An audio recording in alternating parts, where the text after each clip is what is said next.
Don't forget to subscribe and leave a comment on this video saying I subscribed. Let's get into it.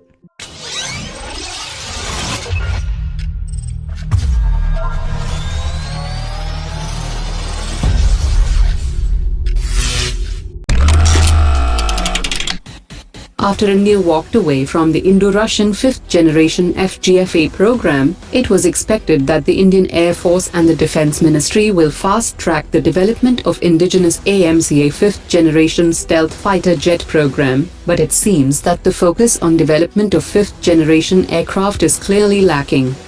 India is already late to join the 5th generation campaign, and might be the last country to initiate the program, as it is still not officially sanctioned. South Korea is already working on its KF-X stealth aircraft program, while the UK has recently displayed its new 6th generation stealth fighter jet project named Tempest. The Turkish aerospace industries is also developing the TF-X combat fighter jet for the Turkish Air Force.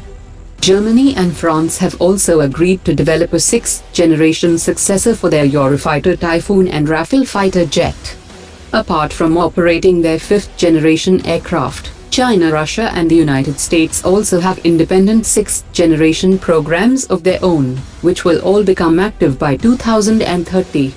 If India doesn't stop its obsession with 4.5 generation fighters and starts focusing on its own 5th generation programs right now, India might be left far behind in the next decade, as the world is marching ahead with their own programs, giving them a quantum jump in the air capabilities. 6 Scorpene-class submarines are being manufactured at the Mazagan Dock Limited facility with the technical support of French naval shipbuilding firm Naval Group, and all the 6 submarines are expected to join the Indian Navy by 2022.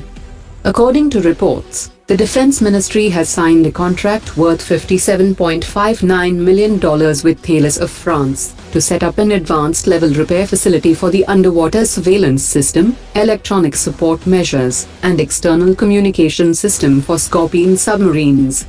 The Indian government is also seeking to ensure that the French firm trains the Indian technicians working in the repair facility.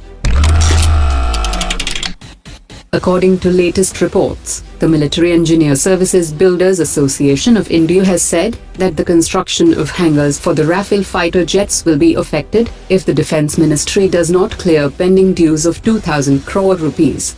The work is about 40 to 50% complete, and the project was scheduled to be completed by May 2019, as the first batch of the Rafale fighter jets are scheduled to arrive in September.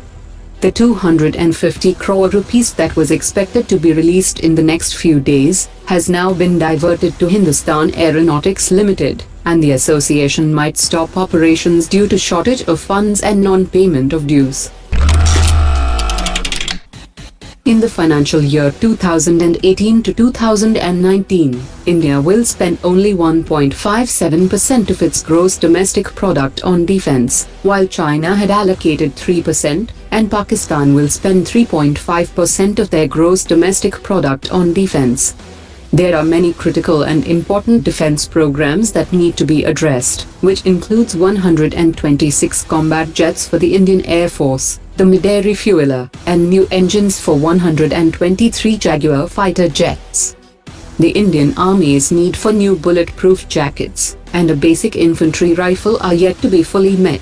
And another critical area which has been ignored repeatedly is the Army's need for light utility helicopters. The Indian Navy would also require a larger defense allocation to complete its ongoing programs, including naval utility helicopter and the next line of submarines.